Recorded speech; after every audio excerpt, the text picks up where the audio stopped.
Hey everybody, how you doing? It's morning for me, and I'm so excited to be up. I just moved into a new place, so I'm ready to get my ducks in a row here and found my tripod and felt like responding to a comment that I got with a really good question. It's a multitude of questions, but the basis of this is a conversation about how do you get into a place of stillness. How do you access a place of the nothing, you could call it, where it is nothing and everything simultaneously? And then how do you receive information from that space without your mind getting in the way? Like, how do you shed the layers of your human experience in order to be present in a space of nothing, and then in order to receive a message from the spirit realm, deceased loved ones, maybe it's living animals, deceased animals, living people, deceased people. You can talk to anything in the universe because everything is frequency.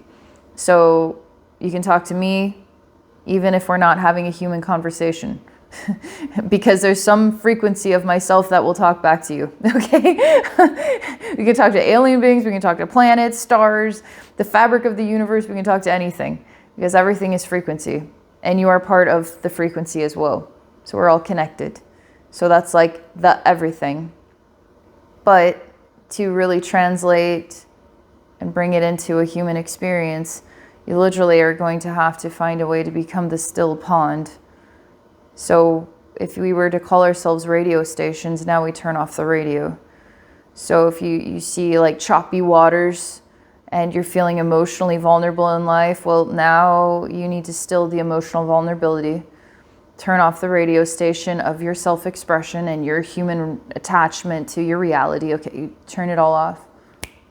You just turn it all off. And now you go into a place of silence and stillness, like a still pond. The frequencies are still there. Everything about time still exists, past, present, future, still alive with sound. But for a period of time, you're going into a state of silence and stillness. And perhaps there's something you seek. Seek to know, seek to receive, seek to communicate with, seek to receive a response of some kind. Now, when you receive a response from the universe, I mean, you have to decide who are you wanting to communicate with. I mean, you could ask yourself, well, why do you want to communicate with that planet? It's kind of an interesting question, and you should answer it just for fun. Okay, well, I want to communicate with Jupiter because, I don't know, I'm just curious what Jupiter, if it could talk to me, what it would have to say. Okay, cool. You have to just become still now. Because Jupiter is, you could say, full of infinite threads of information. So what thread are you going to be connecting with? You don't know. It's the thread that is most essential for you at this time. So even when you're speaking with a deceased loved one, there's 1,000 times 1,000 times 1,000. There's infinite versions of a conversation you can have with that deceased loved one. So which version of a conversation are you having today? The one that is most essential for today. So you don't know, but you're going to be guided into the experience you're meant to have at this time. So what guides you? You could say a magnetic inspiration. It's meant to be like this at this time. This is the information that I need to have access to at this time. So our mind isn't going to have a clue what that is. I mean, let's say you pick a number between 1 and 1,000,000. What is it today? Maybe you want to pick the number 5. Well, you have 1,000,000 numbers. Why would you pick 5? I don't know. 5 makes sense to me. Well, why 5? It just makes sense. So what is deciding that? Your mind or your inspiration or just some randomness? Same thing when it comes to communicating with the universe.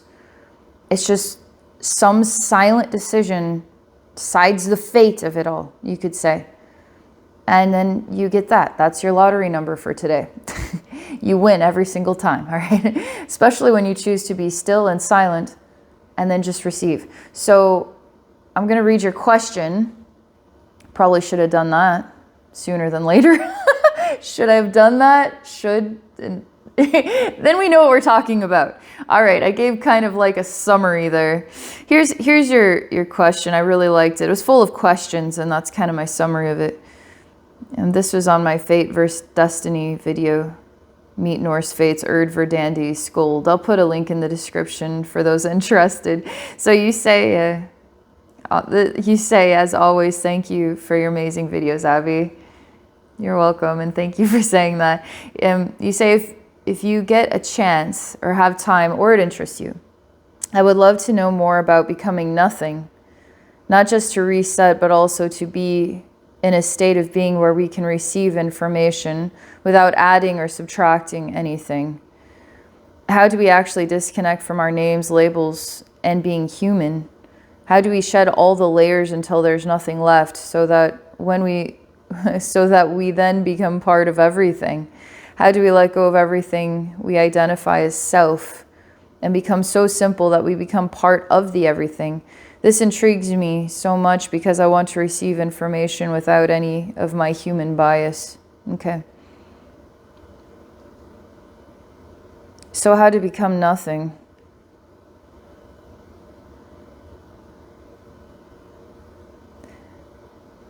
So you can be in a state of receiving information without the human side of yourself adding or subtracting anything.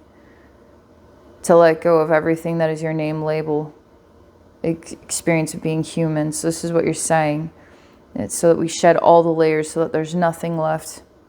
We become part of everything. Okay.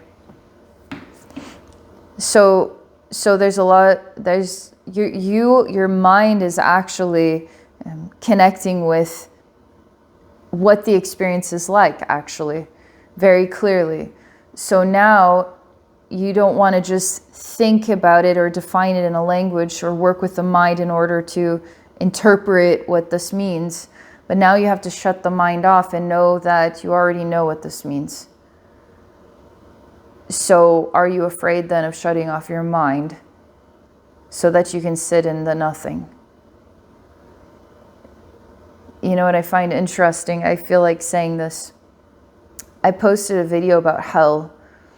We're talking about Hel, the Norse goddess of hell. And one of the things that she said, which I've been thinking about quite a lot, is that what comes first is nothing. And that the discomfort with nothing, which is true hell, just hear me out on this, that nothing is true hell, so that we require then something to avoid nothing. We would rather have something, even if it is chaos, than exist with nothing, which is true hell. So avoiding true hell then gives us chaos experiences or then heavenly experiences. And then through chaos experiences, then we find our way to heavenly experiences. And so one of the things she said is that whatever we define as hell at first, we will one day define as heaven. So that if nothing is hell for you, it actually is your true heaven. So what then is hell? It's a starting point, basically, of resistance, pure resistance. But eventually we adapt and we start to see the beauty in it. Therefore, we'll start to see the beauty in everything.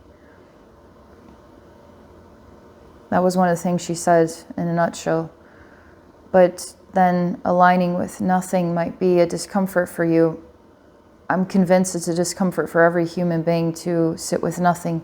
But I find it very comforting and relaxing.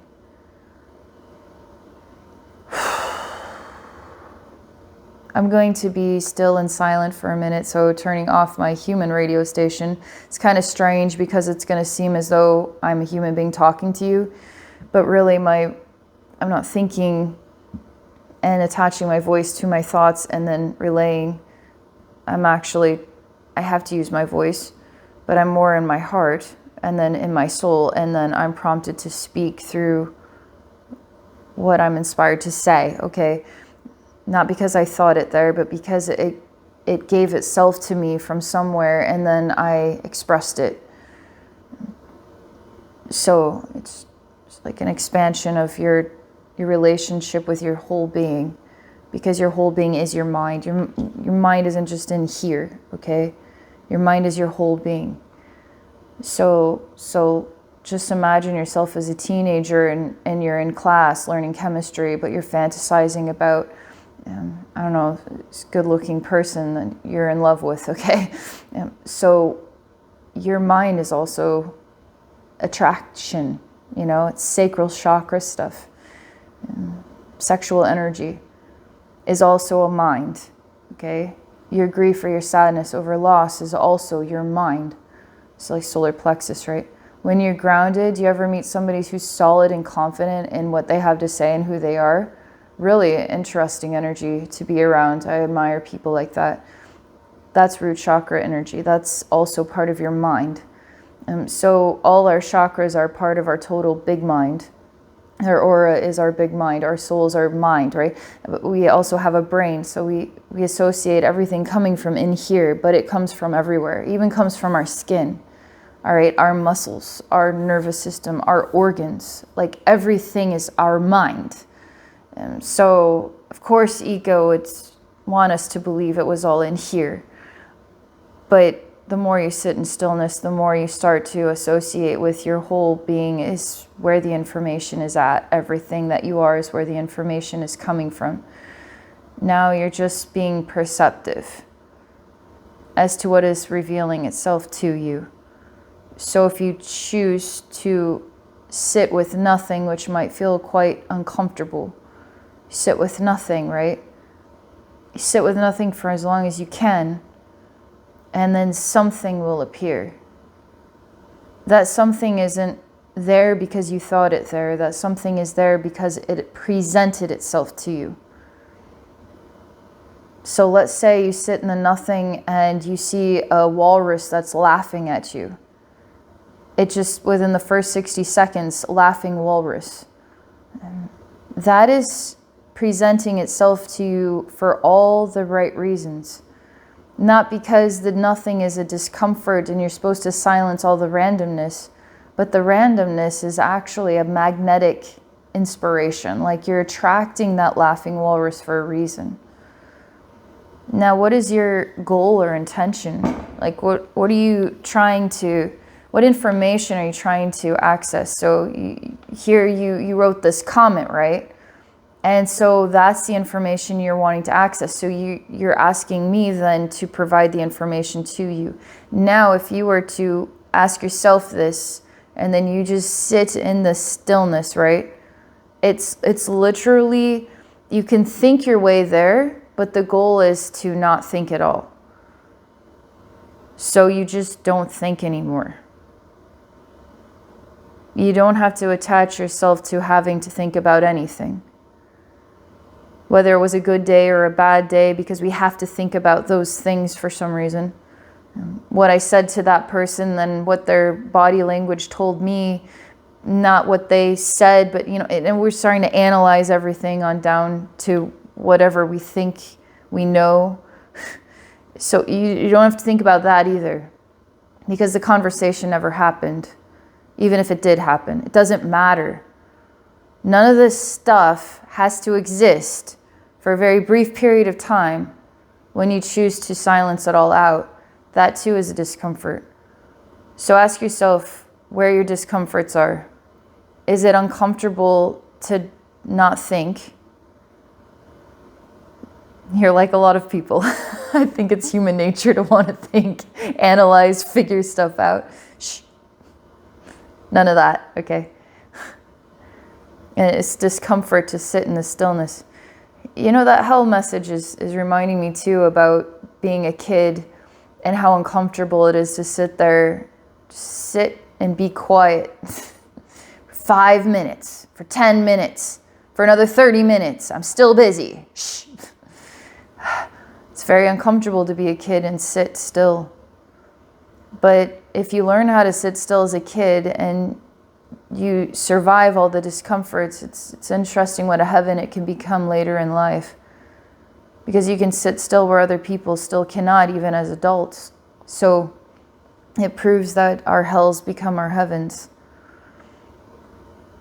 So now you're just kind of like the squirming child, right? Sitting with the hell, or the nothing, learning how to transform it into your heaven. So So your intention is what?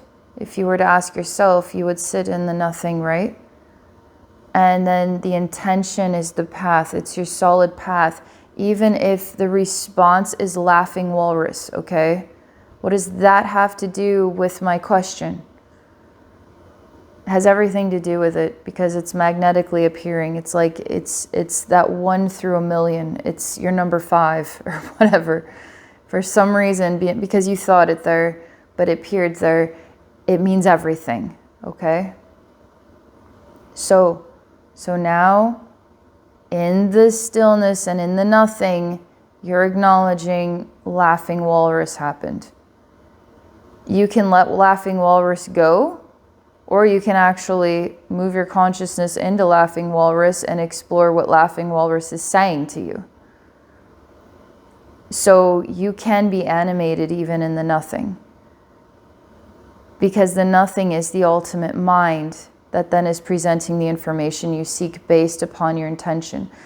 That intention never goes away until you say that this isn't my intention anymore. But sometimes information will come up like, okay, for example, this happens a lot for me if I'm doing energy work for a client. Let's say, let's say they have a physical pain in their body. I'm going to go to the physical pain in their body, but what often presents itself to me is some unresolved emotional thing, okay? So the body then is communicating about an emotional thing that has to be reconciled. So as those frequencies silence, now the physical body can start to heal the break or the muscle ache or the whatever, which is also an emotional expression. Let's say you have the flu and you're throwing up. You're probably crying like a baby wanting to be held, okay? Because throwing up isn't fun, right? So you have this physical nightmare and it's also associated with an emotional response to it. So they're kind of interconnected, right? So you're choosing to say, I'm going to sit in the nothing in order to get guidance on how to navigate the nothing without my mind in the way. And you get laughing walrus. So that's the first thing that is essentially important to your ultimate goal. Not because you thought it, but because you sat in the stillness and then something presented itself. You have to take ownership of that, okay? And just let it guide you wherever it guides you. I'm going to ask my guides. So right now I'm sitting in the stillness here. Asking my guides, based on everything that I've shared thus far, what is an ideal next thing to say in the presentation of this information? Maybe some tips, advice, something I'm not thinking of here, not inspired to share. Okay. You've made your goal or intention. It could be anything. It could be deceased loved ones, whatever. How do I sit in the nothing? It could be anything. And they talk to me about, it's not that they're saying a word at all. They're communicating with me through a sensation. And the sensation is reminding me. So the sensation itself, it's like, let's say you're smelling fresh baked cookies and it takes you back to grandma's house. So was it, what inspired that movement? So it's a sensation, right? So I feel the presence of my guides because I practice doing this all the time. So it's really easy for me to do that.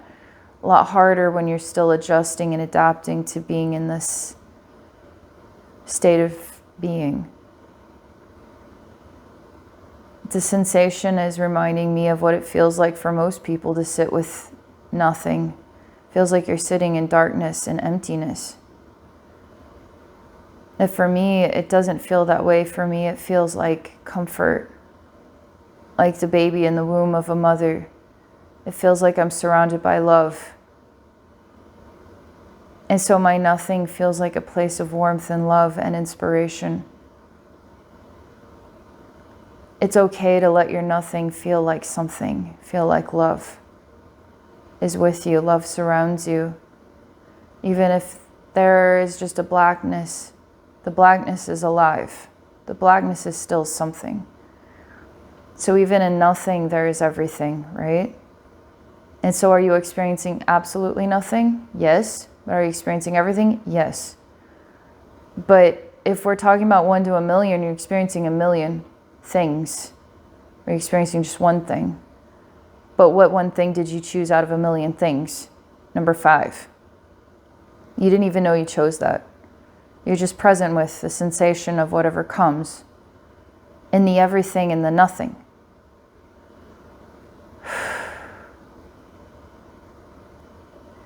But my guides are saying that you have to start with this. You have to start with practice. And this is just taking 2 minutes out of your day of thinking once a day. And then if something reveals itself that something is important, you can come into this with an intention or no intention. You can come into this saying, I just want to practice this. If something comes up, cool. Now, if something comes up, you need to acknowledge you had an experience. Because they're reminding me how a lot of people have an experience and then they write it off as nothing because it wasn't that vast. It was just a pinpoint of light. It was nothing. You know? I was just bawling my eyes out for some reason. I feel like giving up on this because all I do whenever I connect with a nothing is cry. No, that is something. That is absolutely something. These are all languages from your infinite mind. Your root, your sacral, your solar plexus, your heart, your throat, your third eye, your crown. And chakras above and below all of these, you know. And your aura and your soul. And all that is time. That flows through you and all the radio stations and Jupiter and laughing walruses, you know. You still had a something experience. So you write it down or you get a voice recorder app on your cell phone and you document it for yourself. Now it proves something to your own mind because part of this is silencing your ego because you're doing something different. An ego likes to control things. An ego likes to show you how you're not good at it first. Ego likes to challenge you and put up walls and convince you that you have blocks when you have no blocks at all. You're just not familiar with the experience and you're adapting to it. So every time you do this, you are gaining in the experience. So step 1, what's your intention? What do you want to experience today? Or your intention is, I don't have one. Just whatever comes. Okay, we defined that. All right, now you just close your eyes, or you can keep your eyes open if you want, but I mean, they're different pathways of experience. I can keep my eyes open because I kind of feel like it. I kind of like it. I just don't feel like closing my eyes to do this. But you can close your eyes. Or you can leave your eyes open, but the sensation is like staring through the wall, not staring at the wall. Stare through the wall, stare through the air, stare through the fabric of this reality, stare through it. Or close your eyes and be present with your heart space, and then silence even that experience. And the sensation is like, I am of no thought and no identity in the womb of the universe and the dark nothing.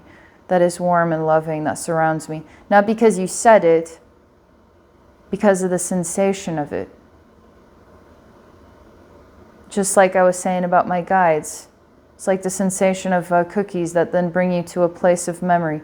Well, my guides are giving me a sensation that's bringing me to a place of memory, and it's part of a picture, yes, darkness, and then looking at darkness with a blank stare.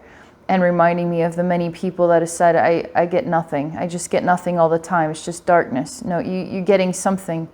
You have to embrace that. It's the first thing. Your experience is the darkness. And then from the darkness, sit with it. Embrace it wholeheartedly. It's a living force. Let it be alive. This isn't about emptiness. Even in the nothing, it's not about emptiness. It's about everythingness. And if it starts with the black, that's great, because it often does, okay? So you have to acknowledge that you had an experience, and if it was 1 minute or 2 minutes and laughing walrus came up, or yellow rubber ducky, or I bawled my eyes out, that's always something, okay? Now the challenge is how to go deeper with it. You continue to practice, and you embrace when the weird things, the pictures that don't make any sense, reveal themselves, because that's your mind trying to make logical sense out of an abstract exchange. It's language. Don't try to make logical sense out of it. Just shh. Mind, shh. Now, some of the things you can do if you want to go deeper, because you're in the presence of the center of all that you are, the nucleus of your super brain, which is everything. Laughing walrus comes and you touch it now with your invisible hand. What does it feel like? Is it warm? Is it cold? You can eat it if you want to. You can lick it. Wow, it tastes like, I don't know, that strange flavor that balloons give your tongue when you try to blow up a balloon. It's that flavor. It tastes like that. Ugh. You know, you can take a chunk out of it like it's a piece of cake. This isn't because it's a walrus, so we have to treat it like one. It's just energy information. And so every way that you interact with that energy information is going to give you feedback. Okay? And sometimes when you interact with the random pictures, they will become more random pictures. So let your mind disappear and just be like your childlike self and do some weird, fun, creative stuff with it. Walrus and I are going to walk on the beach together, and I'm going to see what happens next. So now suddenly you're on a beach, but the beach isn't the beach that you thought it was going to be. It's actually in a paradise instead of a Arctic region. And it's warm here, and Walrus is now turning into a familiar face. How come you remind me of that person? And now you're walking on the beach with that person, and it makes you feel full of love. But all of this just started with nothing and letting go of the human experience. So you're detaching from everything that makes logical sense. This will heal you from the inside out, and this is a psychic experience. Most people are going to look at this and shake their head and say that doesn't make any sense, because they're choosing their logical mind in order to interpret reality. But you can use both. Creativity and logic together make you powerful. But remember, you're not just mind. Your root, you're sacral, so you're grounded, you're collected, you're sexual, you're emotional, you're heart-centered. Like the real authentic you is the heart of who you are, the divine truth self. That ego is trying to mask you from knowing your true self. That's your authentic, vulnerable, all that you are expression, okay? Your voice isn't just your voice, it's your animated. It's your hands, it's your body language. It's how you're silently speaking to yourself. That's also voice. Okay, third eye and your perception of things. But this is an interesting place because we have that ego thing, and we have this creative thing, and we have memory, and we have thoughts, and we have all this stuff going on here. But it's also interconnected with everything, okay? Higher mind. So all this is your total mind. So now go be childlike, sit in the nothing, make your intention something or nothing. Sit then in the nothing, which is a warm experience of everything, okay, surrounding you. Numbers 1 through 1,000,000, what's it going to be today? 900,752, I don't know. We don't know what it is today, it's just going to be something. And then see where it takes you. Associated with the intention, which is something or nothing. And then document it. I had this experience. Nothing happened, which then is something. I chose to sit with it. I bawled my eyes out. I saw a walrus, blah, blah, blah. Okay? Document it so it becomes real in the material world. Otherwise, it's going to be like a lost dream that you never had. Okay.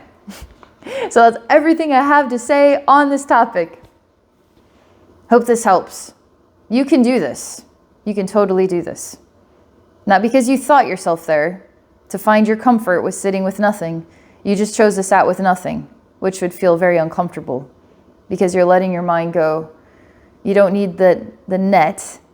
It's like this is my safety net here from sitting with nothing, is to think about sitting with nothing. No, you're sitting with nothing. There's no thinking about it. And now see what comes up. You can do this.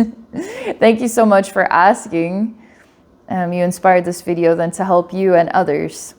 And for those watching, if I can support you in a session, you can book a session at my website at abbeynormalswisdomquest.com. I'm also on Patreon at patreon.com/abbeynormalswisdomquest. Have a great day, everybody.